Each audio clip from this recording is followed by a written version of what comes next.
Voilà où j'ai parqué Passepartout pour la nuit. Comme vous pouvez le voir, je suis reparti. Et après une montée en lacet dans la forêt, je me retrouve face à cette montée que je peux pas faire à vélo. Donc on va pousser le vélo. Ah là là. Les camions des patrouilleurs de l'Allemagne de l'Est devaient être puissants pour pouvoir monter une côte comme celle-ci. Eh oui, il y a 35 ans, il y avait déjà un grillage qui fait, ma foi, 3,50 m, 4 mètres de haut. Et à chaque fois qu'on voit ce panneau, il est fait mention d'un Est-Allemand qui a été tué par un garde-frontière de son propre pays.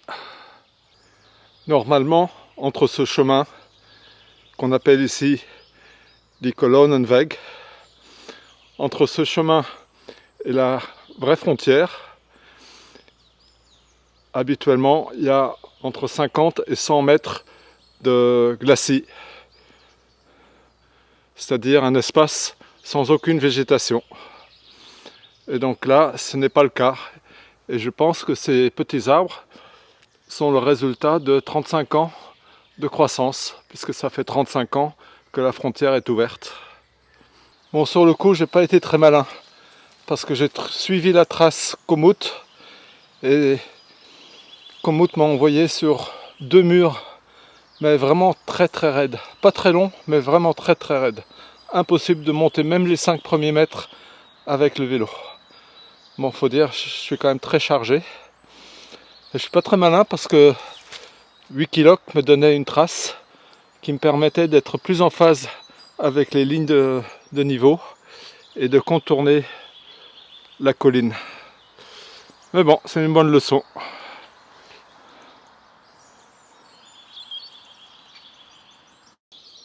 En jaune, la trace Komoot, celle que je suis, et en vert, la trace 8 km. Et donc là, 8 km c'était un peu plus long, mais ça contournait la colline par son pied. Donc ça aurait été meilleur. La frontière est une zone protégée. Mais qu'est-ce que ça chasse? Peut-être pour éviter une surpopulation de sangliers et de chevreuils, je ne sais pas. Oh là là, quel calvaire, encore un mur. L'espoir revient parce que là-haut,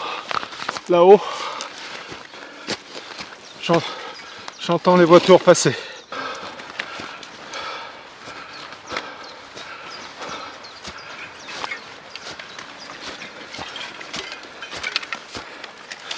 Je vais me calmer un petit peu et prendre des chemins un peu plus orthodoxes, plus balisés, plus compatibles avec mes moyens.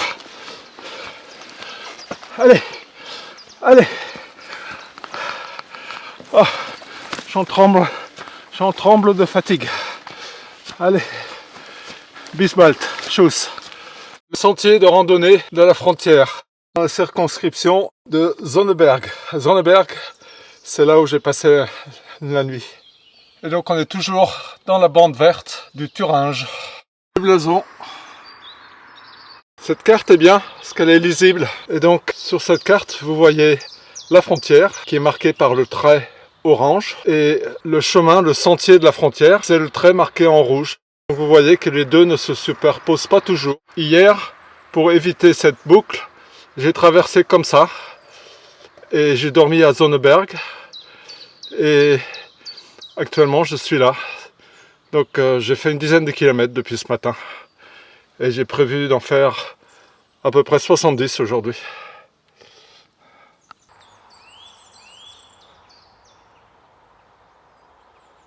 Le beau blason.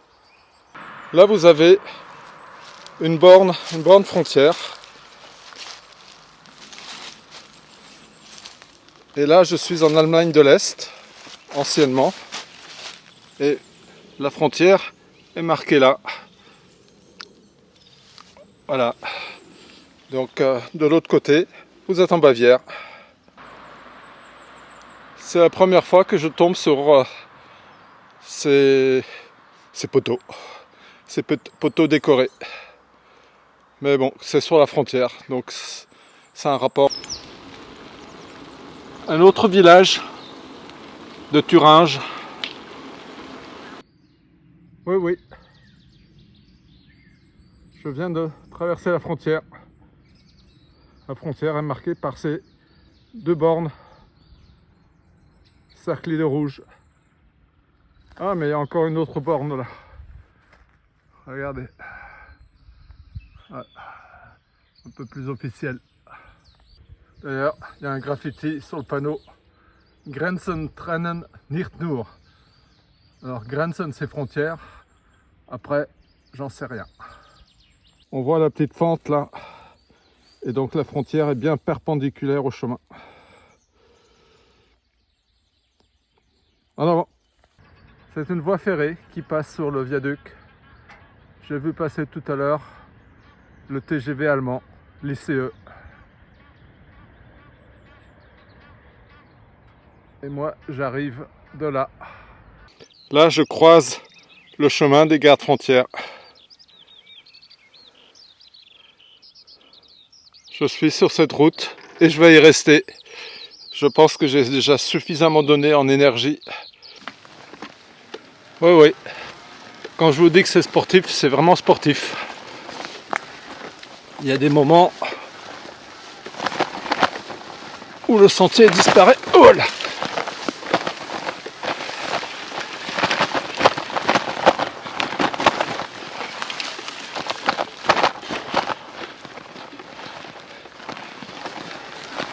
C'est vraiment pas raisonnable de ma part de piloter avec une seule main.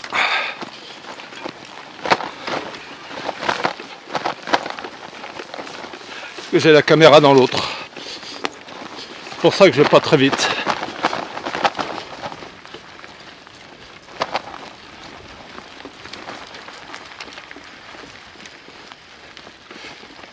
Hop, hop, hop, hop, hop, hop. Oh, oh, j'ai touché une racine.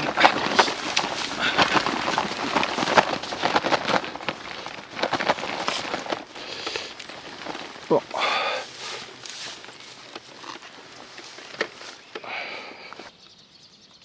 Regardez comme c'est mignon.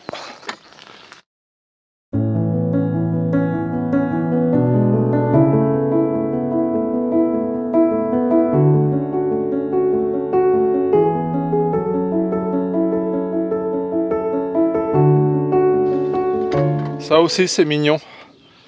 Dans son tas de bois, il a fait une ouverture.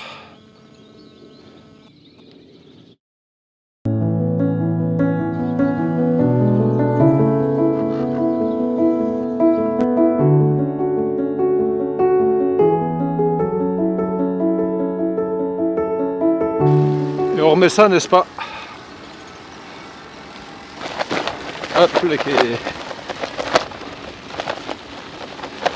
C'est mon Paris-Roubaix à moi, mais en Allemagne.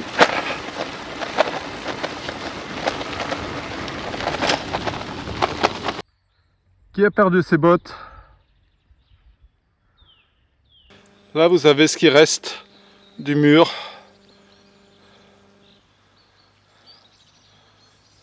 Il n'y a vraiment plus beaucoup de tronçons, hein.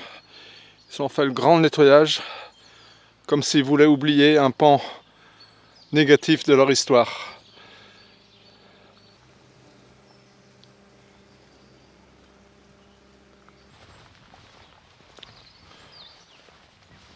Construire un mur n'est jamais une solution glorieuse.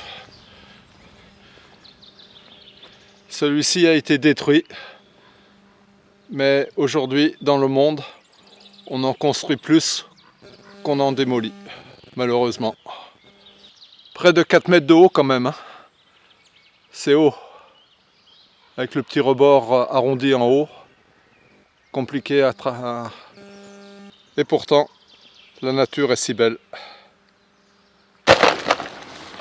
On voit bien ici la bande de 50 mètres de large, tout le long de la frontière.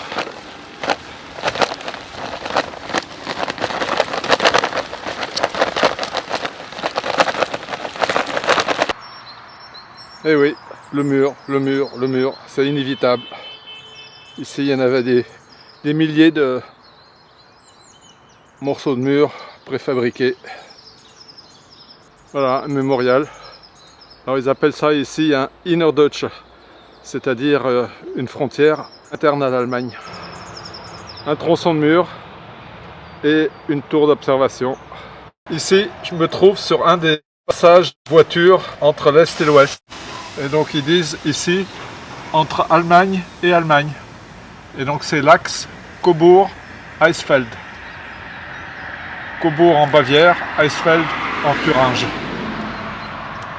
Rotenbach, Eisfeld, mémorial.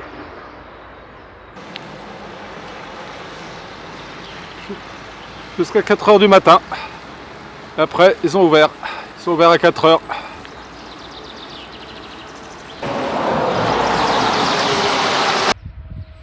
Ils adorent les blasons ici.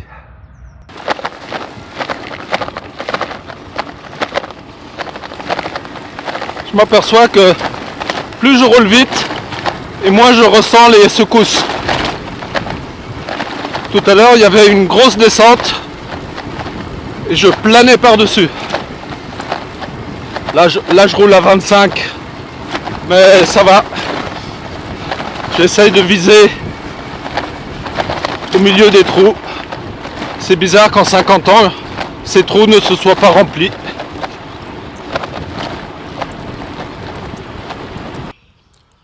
L'inévitable tour de guet. La lampe est dirigée vers la droite, donc vers l'Allemagne de l'Est. Il est 13h10, c'est l'heure du casse-croûte. Allez, pause sandwich. Autant.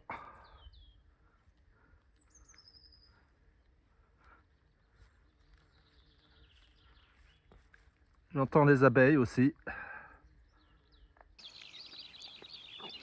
C'est frugal, mais c'est bien. Sur la frontière, il n'y a pas beaucoup de villages. Il n'y a pas beaucoup d'endroits où on peut prendre un déjeuner. Donc on fait avec ce qu'on a. Et donc j'ai récupéré ça ce matin au petit déjeuner à l'hôtel. Faut pas le dire à l'hôtelier. Mais... Et puis je remercie la personne qui a installé la table ici. Parce que...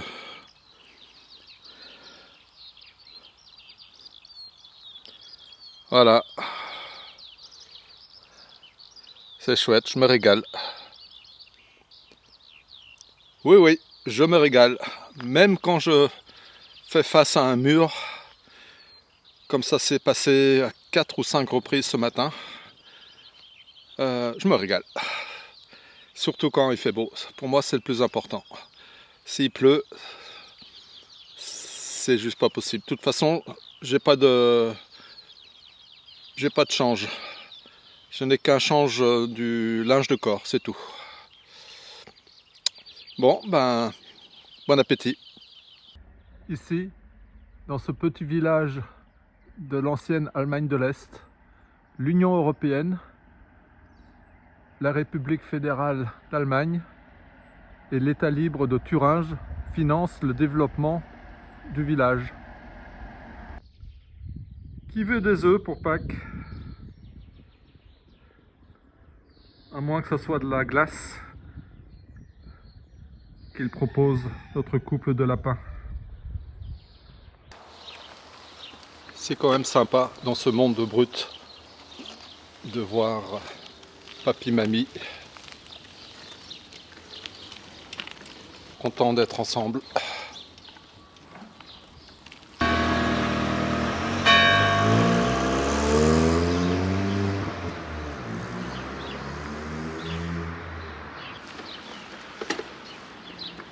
Parfois je ne sais pas où je suis par rapport à la frontière, à gauche ou à droite, à l'est ou à l'ouest. Alors j'ai trouvé une astuce, je regarde les plaques d'immatriculation et je sais par exemple que HBN c'est en Thuringe, donc là je suis en Allemagne de l'Est. Et si je rencontre beaucoup de plaques qui commence par CO, c'est que je suis à Cobourg, donc en Bavière, Allemagne de l'Ouest. Vous pensez que je passe? Peut-être à pied.